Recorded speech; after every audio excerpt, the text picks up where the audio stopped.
giving people space and oxygen to be the best versions of themselves, I think is probably what I'm all about. The truth is, if it's all gravy, maybe something's wrong. Okay, so I haven't cracked this. Like, this is my lifelong work on. I'm going to have to always challenge myself to do this. I think is the most valuable component of modern leadership. I love that. And I think 3 pieces of absolutely golden advice. To have the space to have your mind changed is such a big deal. You should argue like you're right, but listen like you're completely wrong.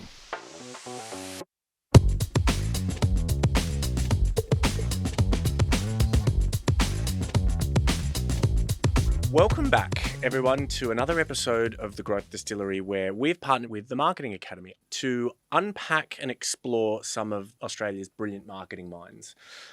I'm particularly excited about this episode because it's very rare on this show that I get to interview someone that I have an affinity toward and admiration for in equal measure.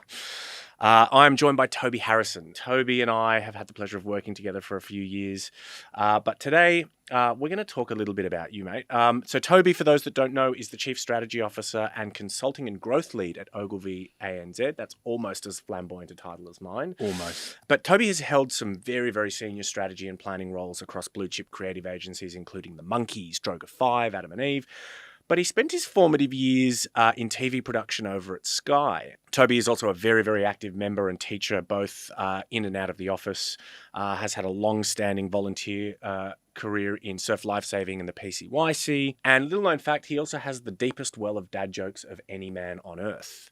So Toby, welcome, mate. I'm delighted to have you here. Thanks for coming and having a chat. I'm super excited to hear from you. I love having the opportunity to talk about myself. I know that. But look, what I've just explained to the people tuning in is what I would call your A side. Mm-hmm. I'd like to hear from you, the B side. Tell us a little bit or a lot about yourself, and you can start wherever you want.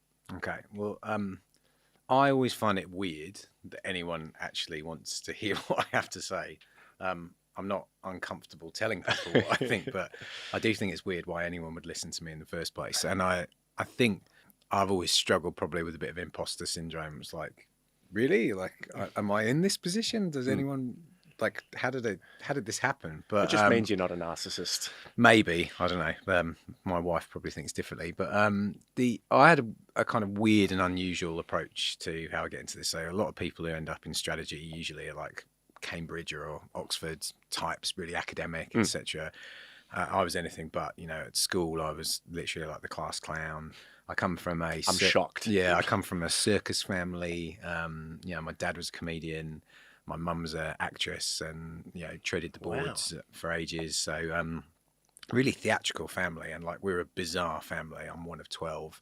It's pretty weird.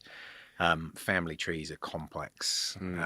Anyway, nonetheless, like, big theatrical family. I've still got cousins in the circus and, it's odd. People can't really get their head around it.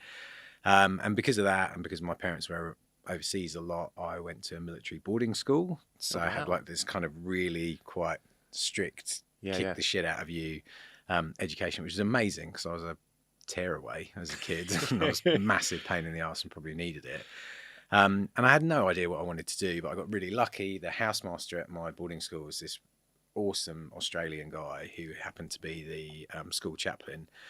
And he said, "Do you know what? If you don't really know what you want to do theology. It's awesome. Like, you get to learn about language, history, politics, philosophy, all of these kind of things. And they roll it all up into one course and you might just find it really interesting."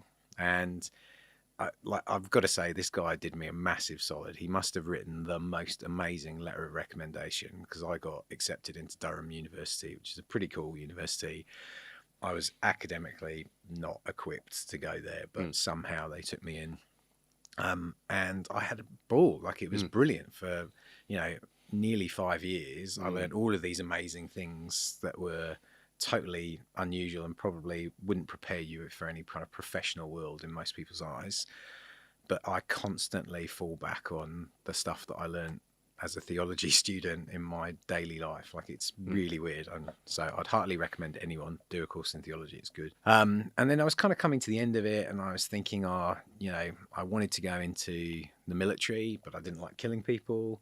So I was thinking maybe I'll go and get ordained and go in as a military chaplain. I thought that'd be a kind of cool thing. And I'd been playing a lot of rugby league when I was at uni, and I kind of had aspirations. Oh, maybe I can go and be a pro or something. And I've been out here a few times, and I loved it. And then I smashed my leg to pieces in the game, and it was like the dream was over. Yeah. So I'm like, oh, what am I going to do now? I had no idea. And one of my best friends at uni was kind of getting into broadcasting, and she went to work for the BBC. I thought, oh, that sounds kind of interesting. And through a mate of my brother, I ended up getting like a small intern placement at Sky Sports, and it was unbelievable. Suddenly I was working in like this exciting, amazing, dynamic, like cool industry. We were making programs that were on TV, and you were like, oh my God, I just was part of that. And for 5 years, I had the coolest job that any young man in the UK could have. I was like being paid to watch football, cricket, boxing, and, you know, interviewing people like David Beckham. And then suddenly I had this weird twist of fate where I got asked to go and work on this program called Soccer AM. Soccer AM in the UK was this cult TV show. It was a light entertainment program around soccer. And at one point, you know, we had over 1 million people watching us on a Saturday morning, which is about 10% of the total TV audience on Saturday mornings in the UK. It was crazy. And for this little bootstrap, like, TV program, we were genuinely loved. And the guy who was running it at the time, who was the executive producer, Tim Lovejoy, he was my first proper boss. And the most incredible guy to learn from, because he was just relentless on what was entertaining, what's interesting, what's important. And it's weird because he didn't just have this sense of finesse and professionalism that can drown stuff. He was just about, I don't care what it is, as long as it's good and interesting, it's good enough. And he was really, really tough on the work and like kind of getting great ideas and bringing them to life. But he was also brilliant with people. And a lot of people didn't like him as a boss, but he was always amazing to me and gave me loads of opportunities.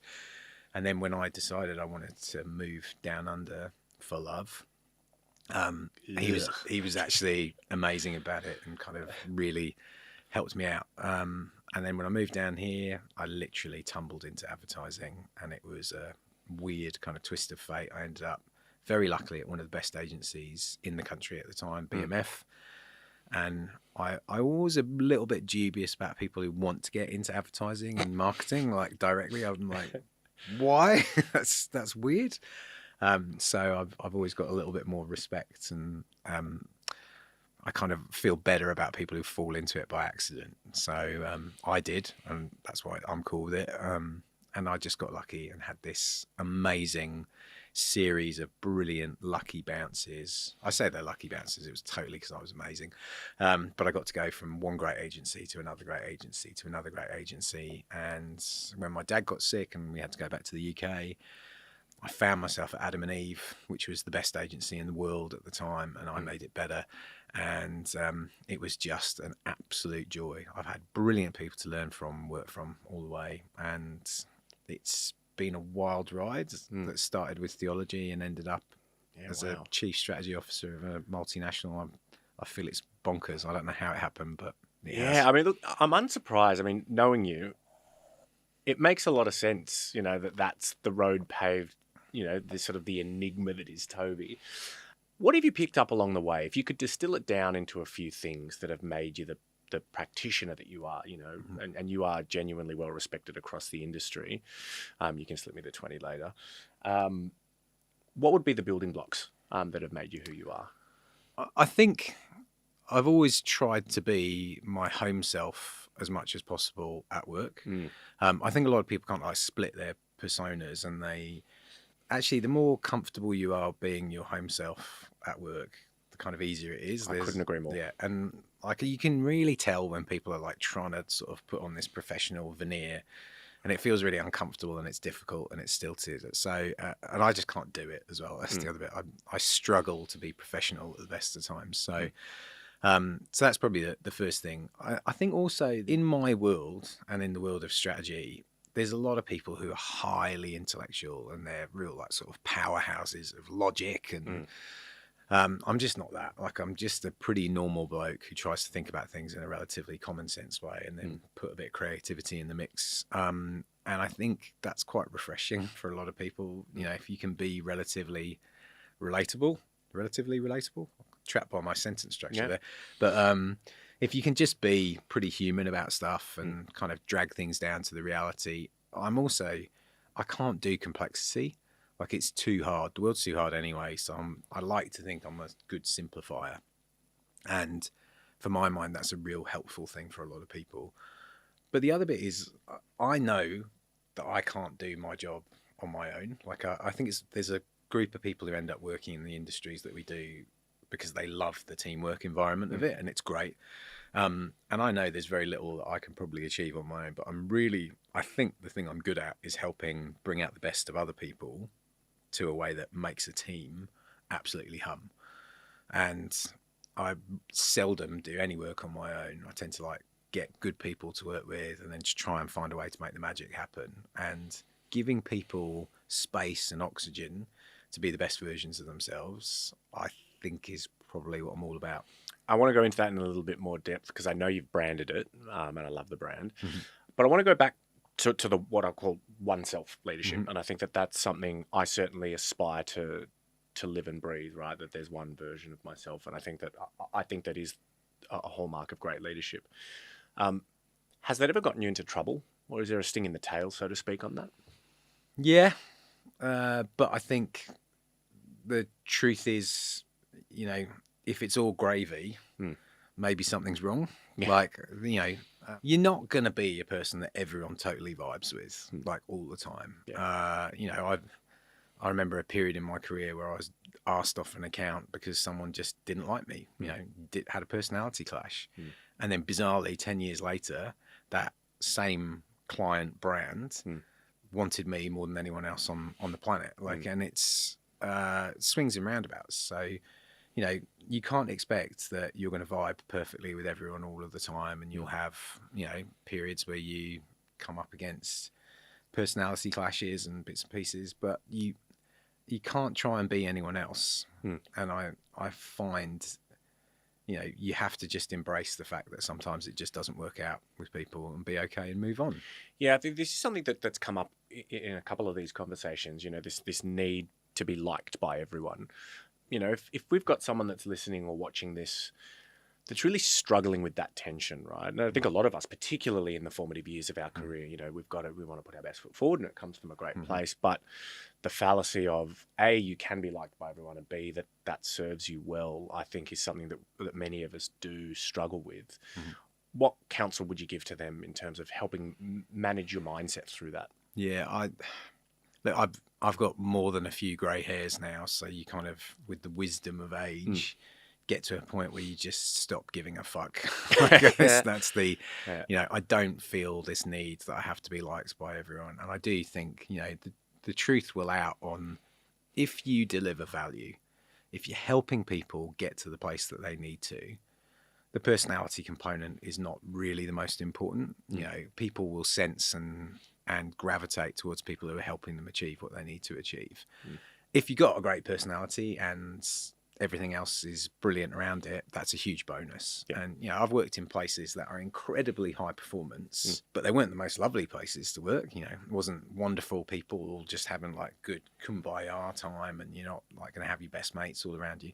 I've also worked in places that were a complete basket case, but I made my best friends of all time in it. And I think there's something in that, you know, the ability to be able to argue well and be tough on the work, but not necessarily tough on people, to know how to have professional grown-up conversations that move you forwards without having any ego or kind of nothing personal in it is quite a skill. Yeah. And I think, I actually told this story last night. I was chatting about, there was this very senior guy came into Ford to try and flip it, and he was having a look at a whole load of these charts that were showing the performance metrics across it, and they were all green. It was like the traffic light system, and everything's green.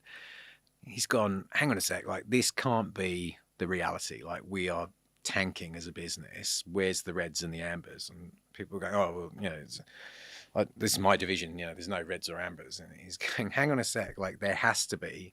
If I don't start seeing the reality on this thing, like, heads are going to roll on this. So eventually, next presentation there starts to be more ambers and reds, and he's gone, I just want to be clear on this. The figures might be red, but you people aren't red. Like, we can fix this together. Don't conflate the two. Yeah, it's not like your shit. Like, this is a shit situation. I think, you know, as soon as you build a bit of that psychological safety around, like, whether we're best mates or not, it doesn't really matter. But, you know, you can say what you want to say, and there's nothing personal in it. I'm not going to get hurt feelings around it. Like, that's cool, and we can move on, and we don't have to go out and have beers afterwards. That's fine. So if there is a long-winded way of kind of like bringing this back to something, it's you don't have to be anyone's best mate. And by the way, you also don't have to be someone that has to be liked by everyone. You've just got to be able to deliver really, really good work. And I think one of the things that I've been most passionate about is protecting people, especially people who don't have personalities that naturally fit in our lovely soft world where we all think that we've got to be mates. You know, the two of my like most satisfied professional moments have been around getting an organization to adapt to embrace someone who's got real talent, even if they don't fit culturally with it. Because talent's talent, and you know, and it's we're so bad at this, especially in marketing and advertising, and going, oh, we've got to overcompensate for these people because they're like raw natural talents. And you're like, yeah, but that person's actually an arsehole. There's a difference between having real capability and that person being an arsehole. So there's a fine line. Golden rule, no brilliant dickheads. Yeah.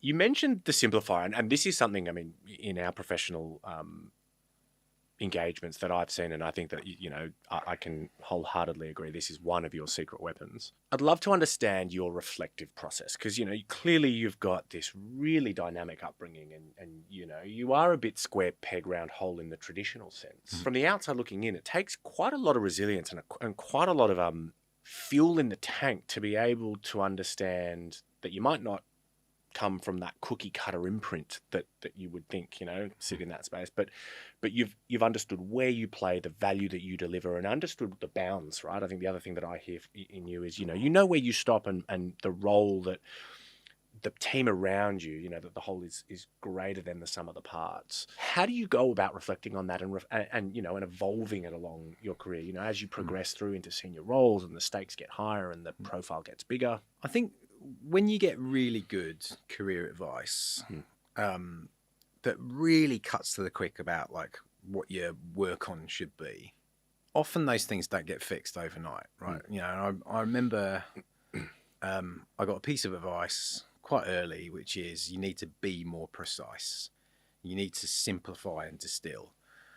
And then about a year later, I got the same piece of advice. And then a year later, I got it slightly worded differently. And I went, okay, so I haven't cracked this. Like, this is my lifelong work on. I'm going to have to always challenge myself to do this.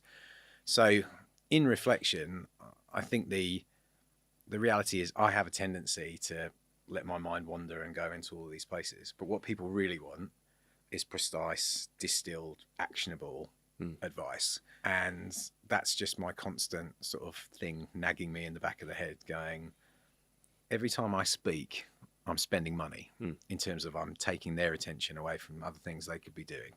So let me be really efficient with what I'm doing. Let me be really effective with how I'm trying to help. And it's constant arm wrestle. I haven't cracked it. I probably never will. But if you know that you got a problem and you're constantly mindful of it, it kind of helps you keep moving in the right direction. Any tips and tricks for someone, maybe it's not the same work on, but for those things, you know, we've all got them, be it emotional regulation, self-worth, you know, letting go of shame, whatever it might be, whatever that sort of the lifelong baggage is. Any counsel you'd give to those looking to build a practice of Yeah, I think if you go through any of the psychological processes of this, or, you know, you get help on any of these kind of things, you know, one of my best mates is a psychologist, so I talk to her a lot about this stuff. I know you have psychologists in the family, so you probably get heaps of this too. But, you know, you have to acknowledge where you've got work on. It's like, go, okay, cool, I'm not going to walk away from this. This is a thing.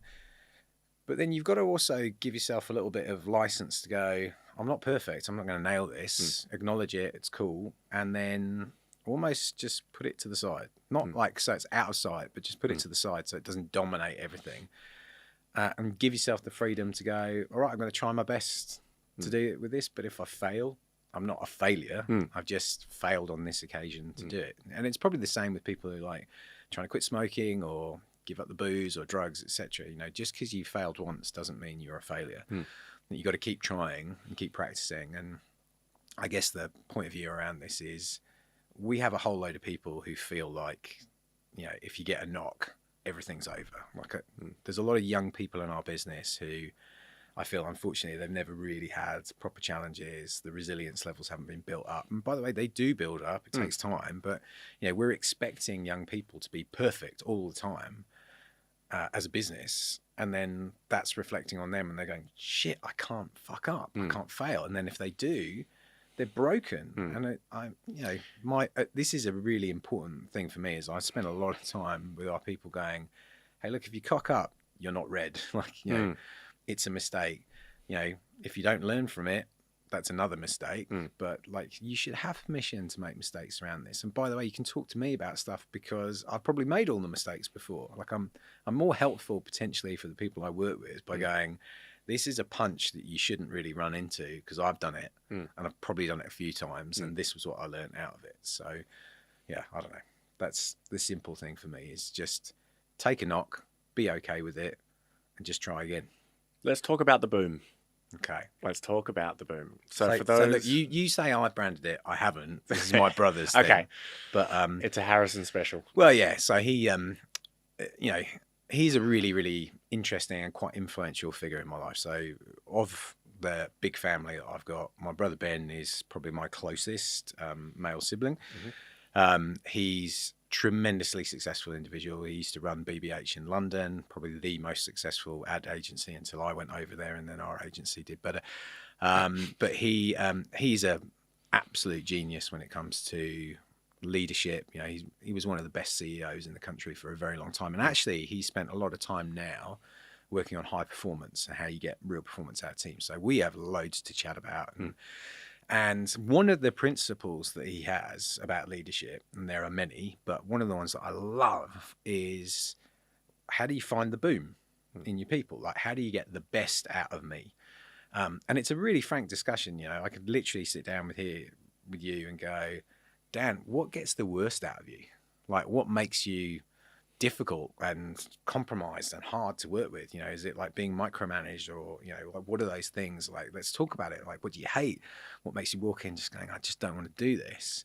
And then conversely, what brings out the best in you? And I know this sounds ridiculous, but it's, one of the onuses on you as a leader is to create the conditions that bring out the best in your people so they can flourish. And I think, people talk about this a lot and they're like, real leadership is about making yourself redundant and growing the leaders underneath you. And I was always like, does that mean I'm going to be out of a job at some point? But then, but the truth is it's hugely liberating because the moment that you start growing leaders underneath you, there's a lot of truth to that. You start then going, okay, well now I can focus on something else. And actually, where can I put my time and effort and energy and how will that be most useful?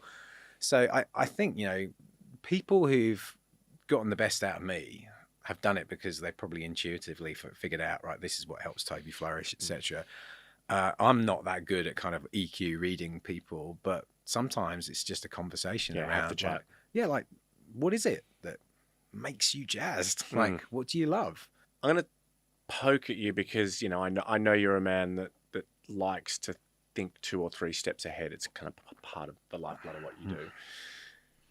Do you think the skills that are required of leaders now, particularly in the marketing and advertising space, are going to be the ones that separate the wheat from the chaff in the years to come? I think great leadership, regardless of industry, regardless of category, is pretty consistent. Okay. There is an ability to see a world that you want to navigate towards, an ability to showcase what that world is to others, and then an ability to help design a plan that people can have some agency in, be part of, and then facilitate. And I think that is great leadership. And, no matter how much is changing in our world and, the rise of AI and all these kind of things, those things are pretty consistent. The thing that I think is more tricky for more people now is we used to be able to live in quite separate silos. and we used to be able to have like a little niche of what we did, and it was quite specific, and people would be okay and comfortable living in that, and there wasn't too much crossover. What I've really noticed, or one of the things that I've benefited from, is I'm interested in loads of stuff, and I love putting different things together. And the ability to be able to think of yourself almost as a conductor who can create a harmony or a concert out of multiple pieces has become really valuable. Yeah. And, especially in a modern marketing world, your ability to go, I really get media, I really understand it. I really understand the capabilities that we have with digital. I understand what's happening in CX. I understand all of the different manifestations of things. I can help you with pricing. I can help you with the science behind, psychology behind what's bringing people into this thing. That ability to homogenize a whole load of stuff that's all over the place and bring it together, I think, is the most valuable component of modern leadership. Now, I'm biased because it's the thing that I think is good, and it's why people should hire me, because I'm excellent. But, it's the truth in my eyes. Yeah. And I see it in loads of places as well. The ability to be more polymath in your leadership and your ability to drive progress. Yeah. Conduct the proverbial orchestra. Yeah, by combining things. It's a rare skill. Other side of the coin, if you could wave your magic wand and get rid of 3 really counterproductive leadership practices that stop us from getting to that nirvana, what would they be? Well, it's so tough, but there's a lack of curiosity amongst a lot of people. There is actually Conan O'Brien said this amazing thing when he kind of left the Tonight Show for the first time and then came back. But he talked about his biggest bugbear is cynicism. He said, just don't be cynical. Like, we have this capacity to just feel rubbish about things and just get cynical. And I think cynicism is probably the greatest evil that we have in the world. Like, to be able to just entertain the possibility of stuff is magical. Yeah. And it's where amazing stuff happens. So yeah, the kind of lack of curiosity and the evil of cynicism is one thing. The willingness to let people make mistakes is the other one, right? So, I have cocked up more times than I care to remember. And then the ones that I do remember, I'm like, it makes your skin crawl. But I'm okay. And I've learned from it and I've moved on. And I think for young people especially, they have this fear that they can't, their careers are over, and the anxiety that they're just riddled with is driven by this. If I make that mistake, I'm way behind everyone else and there's no way I'm going to progress in my career. Like, the only way you move forwards is by falling over and then figuring out what it was that you did wrong and then how you course correct on it. No one's slam dunking it all the time. Like, it's a fallacy. Too hard, right? Yeah. So the ability to kind of liberate people to know that you might make a mistake, but it's not mission critical and people are going to die. That's it. But then the onus on you is you have to be able to create an environment that compensates for that. And, sometimes it's a difficult conversation with a client to say, hey, look, we're going to put some people on this who need to learn. I'm hoping you're going to be okay with the fact that they're not always going to be perfect. But by the way, we'll build them into something amazing together. And great clients really get that and want that, and they have appetite for growth. I also think it leads very neatly into the third thing, which is most businesses just want people who are perfect straight away and are unwilling to nurture and develop talent. And I, specifically in what I do, I think there's a real dearth in the development of strategic talent in Australia and New Zealand. Unfortunately, actually, New Zealand's quite good on it, but I think there's a dearth of the use of the word dearth, perhaps unbeknownst to many of us. But it's sad, right? It should be our responsibility to grow and develop and nurture talent, and it's really hard because like you stick people into strategic jobs and you're like, read these 3 books and then you should be golden. You're like, no, this is a lifelong curated learning process that's multifaceted, and it has all soft skills stuff and then a whole load of hard skills stuff, and there's discipline and rigor and capability and creativity and expansive thought has to come into it. And then there's also, how do you allow people to be individual types of strategists rather than the cookie cutter version of it too. So I think those 3 things, like kind of remove the cynicism, give people permission to fail, but also invest in talent that's not perfect yet, but you want it to be. That's it. I love that. And I think 3 pieces of absolutely golden advice. I think if I could build on the second, I think beyond making mistakes I fundamentally agree with you. It's give people the ability to change their mind, the vilification of mind changing and mental agility. God forbid Toby should have said something back then and now he's saying something different on better information. We're disincentivizing progress. And on the third, I think in hiring practice, the other symptom I see is, you have to have done this role for 5 years to be considered to do this role. Well, what type of person are you hiring for if they've done it for 5 years and they want to keep doing it? What about the person that's really got that hunger and that mental So if you've done the role for 5 years, there's not much growth in just continuing to do it. That's the other bit. Like, growth is such a big, desire for a lot of people. Some people just want to do the same thing. That's cool. But a lot of people, that's literally the oxygen that makes you want to keep coming. So I'm like, I'm a different person to the person I was last week, and I've changed and developed. I do want to go back to something you said that I think is really important. To have the space to have your mind changed is such a big deal. And if I think about why I'm angry at some stuff in the world is because there's no room for dialogue, right? And I'm a very Thoreau-esque thinker, which is if we don't have a conversation, there's no space to have things that can change our minds. Yeah. And at the moment, we've got 2 dialogues going on that are completely separate, and they're never two shall meet. Echo chambers, and actually that's the worst thing that could possibly happen. Yeah. There's one of my great mentors. I think you should have mentors from very, very different places. One of the best I ever had was a creative leader called David Nobby.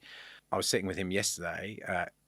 It's funny. He says this phrase and he attributes it to someone else, but I'm like, no, this is Nobby's phrase, and I'm going to make sure it forever is Nobby's phrase. But he said, you should argue like you're right, but listen like you're completely wrong.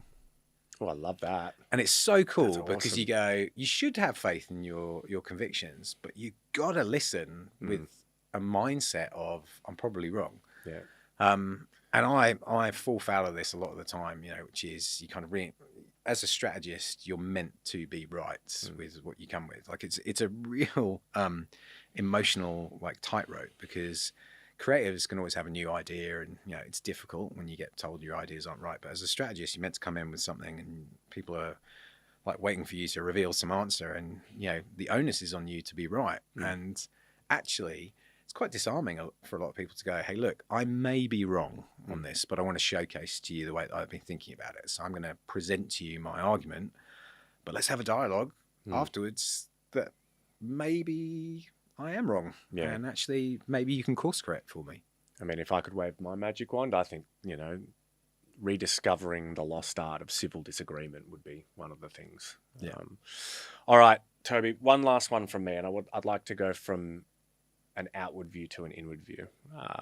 Knowing what you know now, the journey that you've walked, the path that you've paved, if you could go back to Toby 20 years ago, 15 years ago, because you haven't, 20 years ago you were in the crib, what would be the advice that you would give to yourself that would set you up for success, knowing what you know now?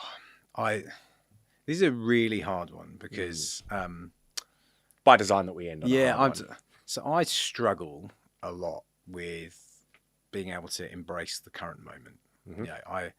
You say I'm thinking a couple of steps ahead. I'm consistently focused on what's next and what could be the next iteration and growth, etc.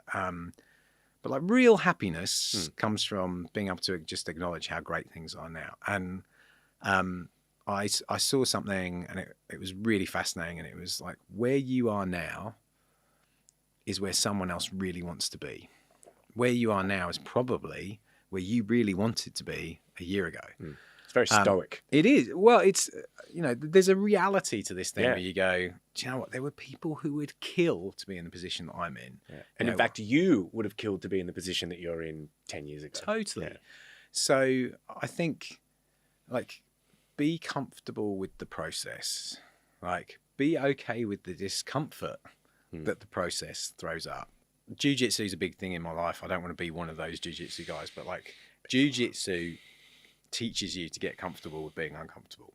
And I think if I could have given myself a really good bit of advice a long time ago, it'd be just trust in the process. Things will work out and you'll get to a place where you're going to be happy. But don't forget, be happy now.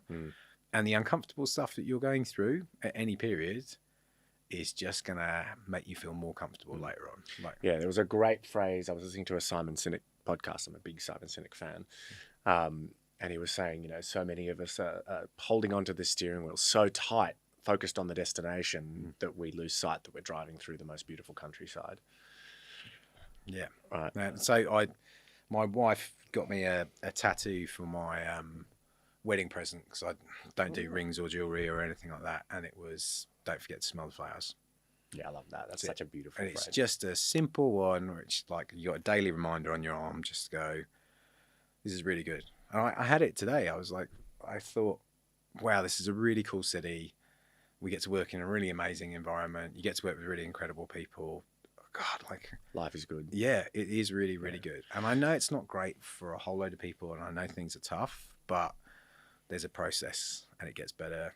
And if you don't stop and actually recognize what's good, you're only going to be focused on the bad stuff. Don't forget to smell the flowers. I think that is a beautiful note for us to finish up, mate. Toby, thank you so much for coming to have a chat to me, mate. You're very welcome. Thank you.